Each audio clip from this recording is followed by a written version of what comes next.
This is a walkthrough of how to get your documents signed digitally through our DigiSign platform from a ZipForm document. So here I am in ZipForm Plus. This is where I create all of my transaction documents. And what I want to do is I want to take these documents and download them to my computer. That's the first step. So let's say I want all these documents or maybe just a couple of them. Either way, I'm going to click Save as PDF. I'm going to select the ones that I want. Let's say I want these two. And then I will say Next. I'm going to save them to my device. And I'm okay with having a single PDF file, though sometimes it's easier to have separate PDF files.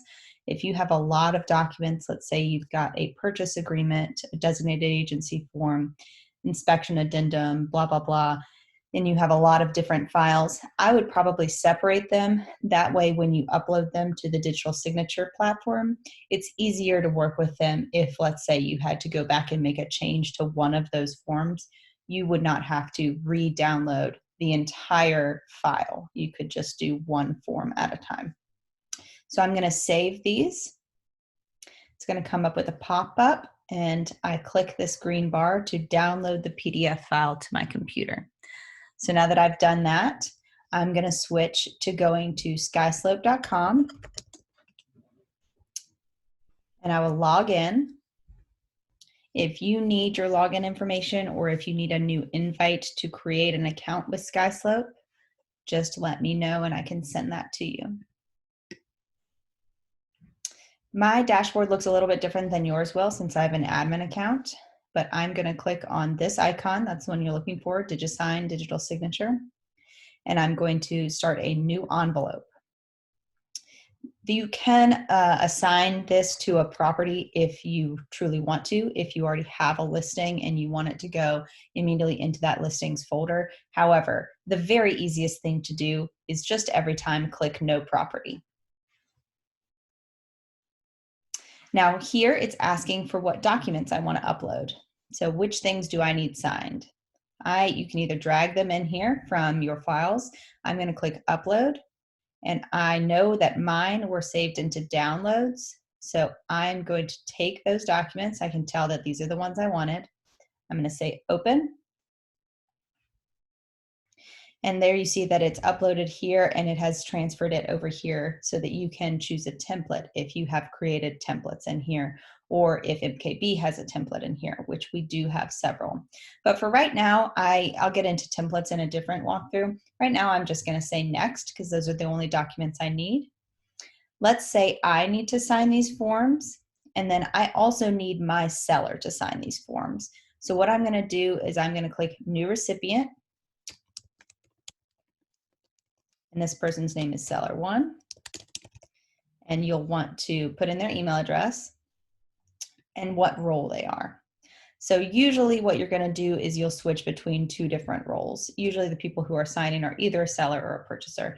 In this case, they're a seller. However, you can also copy people on these email address, on these Skyslope emails, even if they don't need to sign. Let's say you want to send a copy to your broker. You could click Broker, or you want to send it to the agent on the other side. You could click Agent on the other side.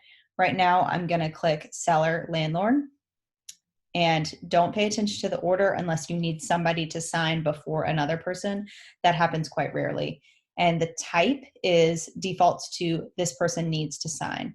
Now, if you were just sending a copy, like I said, to your broker or to another agent, you could toggle that to just receives a copy. That way they don't need any signature boxes. But in this case, my seller does need to sign. So I'll save that. My seller and I are the only ones that need to sign today. If I had multiple recipients, I would click New Recipient until I had all of them in there. I'm going to click Next, and it will bring me to the documents.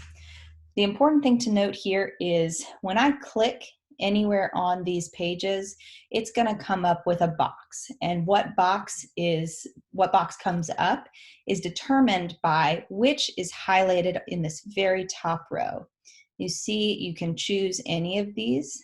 It defaults to signature, which is what I'm going to need first. So I'm going to scroll down, and you can see that buyer signs here. Obviously, my seller wouldn't This is just a test document, but let's say my seller needed to sign here. But it says my name. So I'm just going to reposition this box. This is a signature box. And how I get it to be my seller's signature is I just toggle from this drop-down menu. Okay. Now they also need a date here. So I'm going to go up to the top, click date signed, and then click back in the document.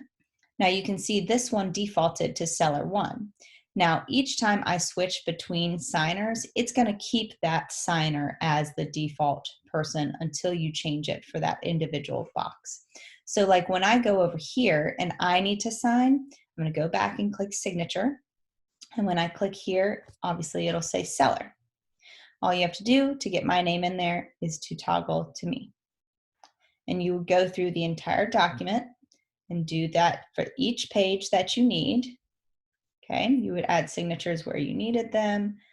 You would add dates where you needed them.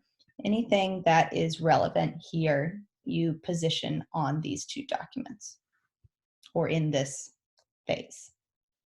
Now I'm going to click send once everything's done and I make sure all my dates, all my signatures, all my boxes are in the right place. Everybody is signing that needs to sign, and I'll click send.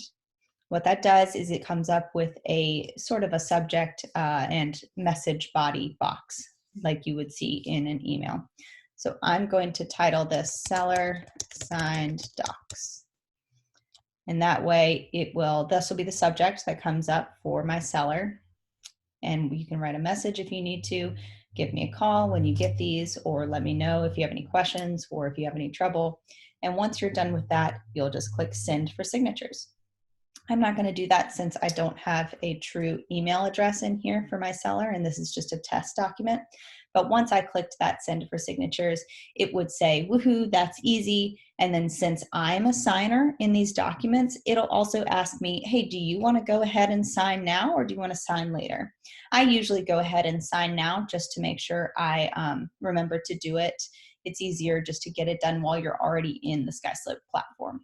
But either way, each recipient on that document where you told it where it needed to go, how many people needed to sign, it will go to each of those people. It will land in their inboxes and they will get an invitation to come sign.